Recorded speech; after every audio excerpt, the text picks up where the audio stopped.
माँ जी, ये आरती की थाली तैयार है। तो फिर चलो अपनी देवरानी की आरती उतारो और उसका गृह प्रवेश करो। वंदना कौशल्या देवी की बड़ी बहू है। आज वंदना का देवर अपनी पत्नी को ब्याह कर घर ला रहा होता है, इसलिए वंदना उनके स्वागत की तैयारी कर रही होती है। वो दरवाजे के बीचों बीच चावल का कलश रखती है। तभी अनमोल अपनी पत्नी प्रियंका के साथ दरवाजे पर आ जाता है। वंदना दोनों की आरती उतारती है, फिर अपनी देवरानी से कहती है, स्वागतम देवरानी जी, इस घर में आपका स्वागत है। अब अपने दाहिने पैर से इस कलश को गिराकर अंदर आ जाइए।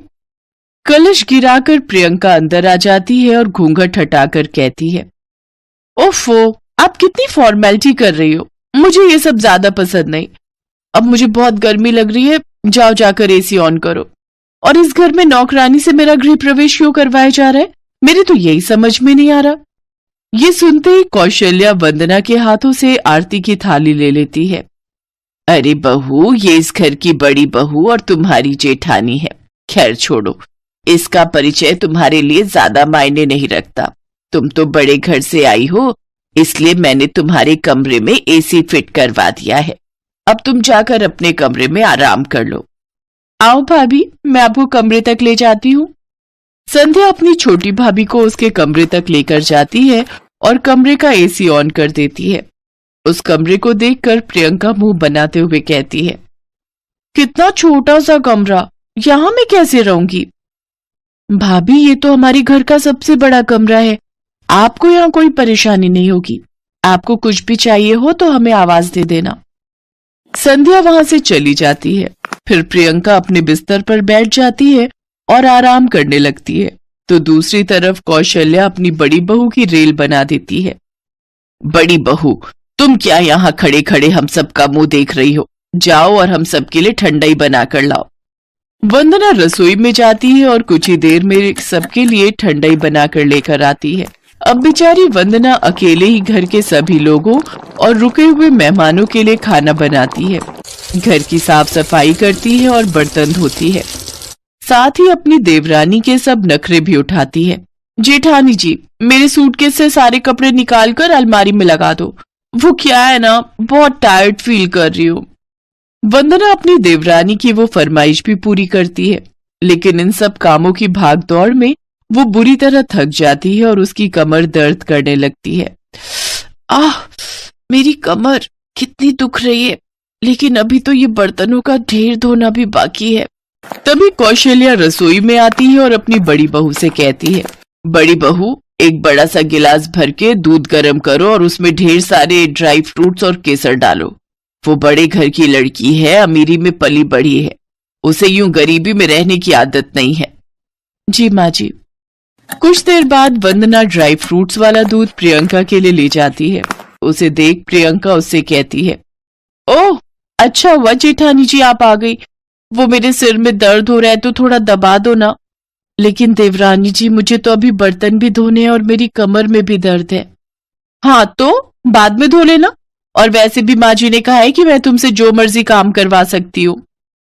बेचारी वंदना अपनी परवाह न करते हुए अपनी देवरानी का सर दबाने लगती है। उसके बाद सारे जूठे बर्तन धोती है। सारा काम निपटाते निपटाते उसे रात के 1 बज जाते हैं और वो अपने बिस्तर पर जाकर लेट जाती है। हाँ, इस शादी की भागदौड़ और घर के कामकाज में मैं बहुत थक गई हूँ। अब मैं कुछ दिन आराम करूंगी। अब तो घर में देवरानी आ गई है, वो मेरा घर के कामकाज में हाथ बटा देगी। इस उम्मीद के साथ वंदना सो जाती है। वंदना गरीब घर से थी और उसे अपनी देवरानी से काफी उम्मीदें थी, लेकिन वो ये नहीं जानती थी कि उसकी सारी उम्मीदों पर पानी फिर जाएगा। अगली सुबह कौशल्या अपनी बड़ी बहू को आवाज लगाती है, वंदना, ओ वंदना, अरे कहाँ हो तुम? कुछ देर बाद कौशल्या अपनी बड़ी बहू के कमरे में चली जाती है। हे भगवान, देखो तो सही कैसे घोड़े बेचकर सो रही है। अरे क्या तुझे जरा भी अंदाजा नहीं कि घर में नई बहू आई है? वंदना नींद से जागती है और घड़ी की तरफ देखकर कहती है, अरे सुबह के 8 बज गए, मुझे तो पता ही नहीं चला। अच्छा माँ जी, क्या आपने प्रियंका से पहली रसोई की रस्म करवा ली? क्यों, वो क्या तेरी नौकरानी है जो तुम्हारे लिए बढ़िया बढ़िया पकवान बनाकर रखेगी? तुम्हारे पास अब सिर्फ 5 मिनट का समय है। मेरी ढील का ज्यादा फायदा मत उठाओ। चलो अब जल्दी से उठ जाओ और मेरे लिए गर्मा गर्म चाय बना कर लाओ, फिर घर के बाकी काम भी निपटाओ। बेचारी वंदना रसोई में जाती है और चाय बनाकर लाती है। इसके बाद घर के सारे कामकाज निपटाती है, फिर सबके लिए खाना बनाती है और देवरानी को जाकर उसके कमरे में देकर आती है। तभी प्रियंका उससे कहती है, जेठानी जी जरा ये मेरे कपड़े धो देना, और ये कुछ अनमोल के भी हैं। लेकिन प्रियंका, अपने कपड़े तो तुम खुद से भी धो सकती हो। तभी कौशल्या वहां आ जाती है। मेरी छोटी बहू को काम के लिए मना करने की हिम्मत कैसे हुई तुम्हारी? वो जो तुमसे कहती है वो सब तुम्हें करना पड़ेगा। ठीक है माँ जी। वंदना अपनी देवरानी और उसके पति के सारे कपड़े धोने लगती है और रोते हुए अपनी किस्मत को कोसती है। अब ये हर रोज का हो गया। प्रियंका आराम से एसी में बैठकर मैगजीन पढ़ती रहती, तो वहीं जेठानी सारा दिन काम करती रहती। यहाँ तक कि एक रोज उसे 101 बुखार था, फिर भी उसकी सास उसी से सारा काम करवा रही थी। अगर मैं गरीब घर से हूँ तो इसका ये मतलब नहीं कि मैं इनकी नौकरानी हूँ और ये मुझसे सारा काम करवाएंगी। बस अब और नहीं, अब मैं और बर्दाश्त नहीं कर सकती। अब मुझे ये घर छोड़कर जाना ही होगा।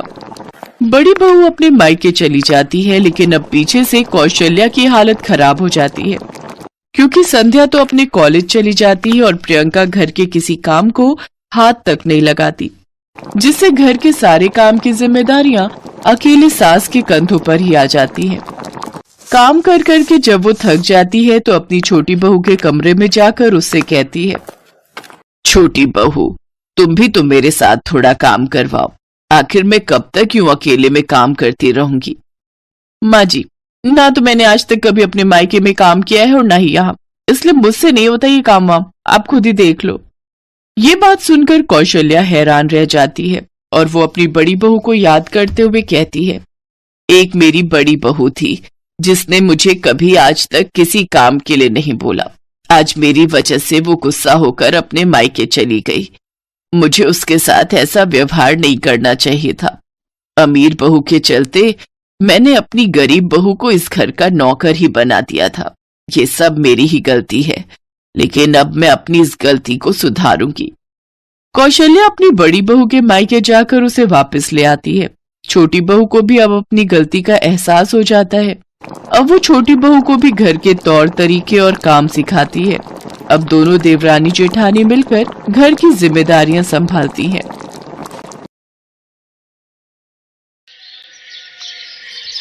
अरे क्या हो गया नगमा, ऐसे मुंह फुलाकर क्यों घूम रही हो तुम? रहने दो अम्मी, आपको सब पता है, पर आप लोगों ने मेरी एक भी सुनी। अब देखना, जिस घर में नमाजें होती थी वहां अब रोज सुबह घंटियां बजेंगी, भजन गूंजेंगे अब तो यहाँ। नगमा, फिर वही बातें। बेटी, ये खुशी का मौका है, तुम्हें तो खुश होना चाहिए कि अब तुम जेठानी बनने वाली हो, तुम्हारी देवरानी आने वाली है।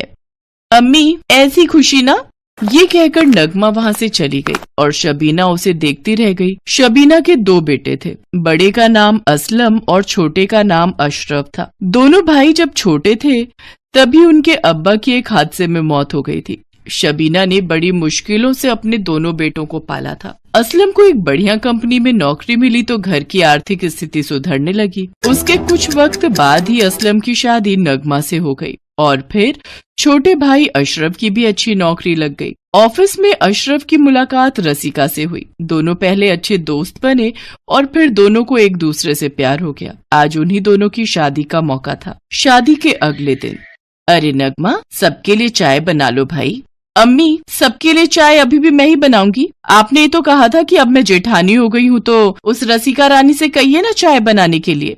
या खुदा, तुम तो सुबह सुबह ही शुरू हो गई।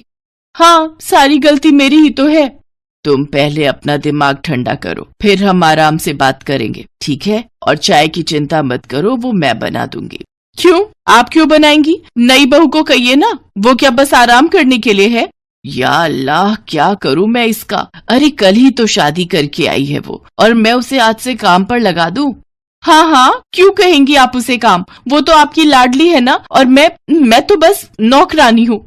इतना कहकर नगमा वहाँ से गुस्से में चली गई। दरअसल अशरफ और रसिका का रिश्ता नगमा को शुरू से मंजूर नहीं था, जबकि असलम और शबीना ने अशरफ की जिद के आगे हाँ कर दी थी। नगमा को इस बात से चिढ़ थी कि एक हिंदू अब उसकी देवरानी बन गई है और अब उसकी वजह से घर का पूरा माहौल बदलने वाला था। फिर उसी दोपहर, सुनिए अम्मी, अशरफ जल्दी आइए, खाना लग गया है।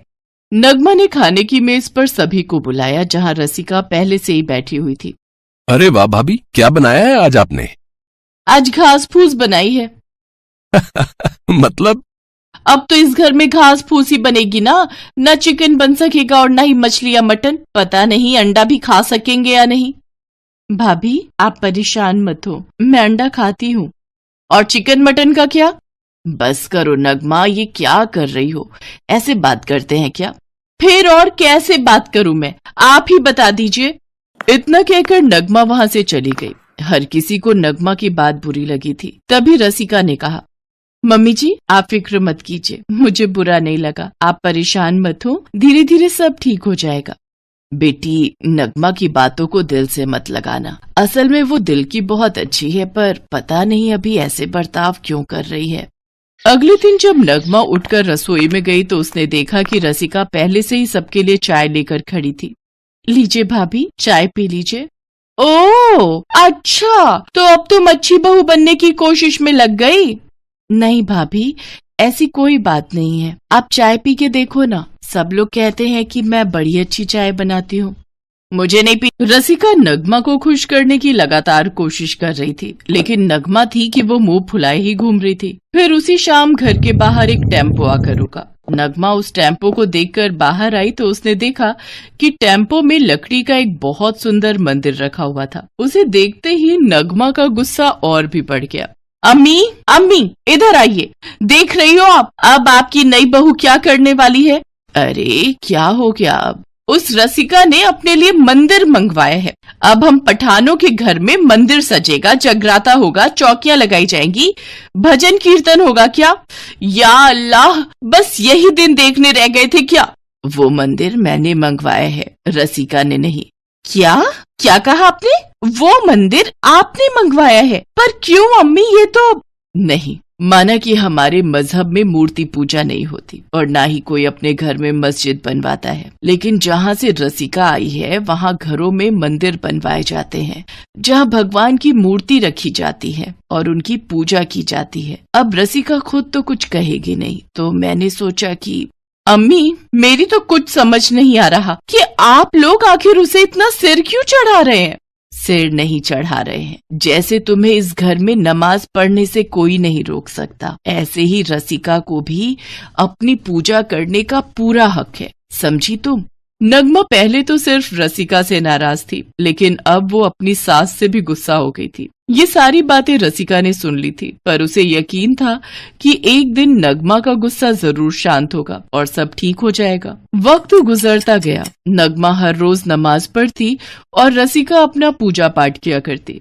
एक दिन जब नगमा बगीचे की साफ सफाई कर रही थी, तभी रसिका कपड़े सुखाने के लिए वहां आई। रसिका को देखकर नगमा कुछ नहीं बोली, लेकिन तभी रसिका ने देखा कि वहां खड़ा एक पुराना पेड़ टूटकर बस गिरने ही वाला है और वो नगमा की तरफ ही गिरने वाला था। उसे देखते ही रसिका ने अपने हाथों में पकड़े कपड़े तुरंत फेंके और वो नगमा की तरफ भागी। उसने नगमा को जोर का धक्का दिया, लेकिन खुद उस पेड़ के नीचे आ गई। भारी भरकम पेड़ के गिरने से रसिका के सिर पर गहरी चोट आई। पहले तो नगमा को कुछ समझ नहीं आया, लेकिन अगले ही पल वो सारा मामला समझ गई। रसिका को बेहोश देखकर नगमा जोर से चिल्लाई और रसिका को अपने साथ अस्पताल लेकर गई। और फिर अम्मी अम्मी रसिका ठीक तो हो जाएगी ना?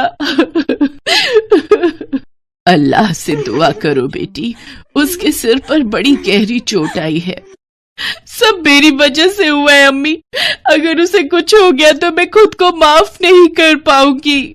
रसिका अस्पताल में भर्ती थी और उसका इलाज चल रहा था, पर उसे होश नहीं आ रहा था। तब नगमा भागी भागी अपने घर गई और वहां अल्लाह से रसिका के जल्द ठीक होने की दुआ करने लगी। थोड़ी देर बाद वो उठी और रसिका के मंदिर की तरफ गई। उसने मंदिर में धूप जलाई और भगवान के सामने हाथ जोड़कर बोली, मैं नहीं जानती कि आपकी इबादत कैसे की जाती है, लेकिन रसिका को बचा लीजिए भगवान, वरना मैं खुद को कभी माफ नहीं कर सकूंगी।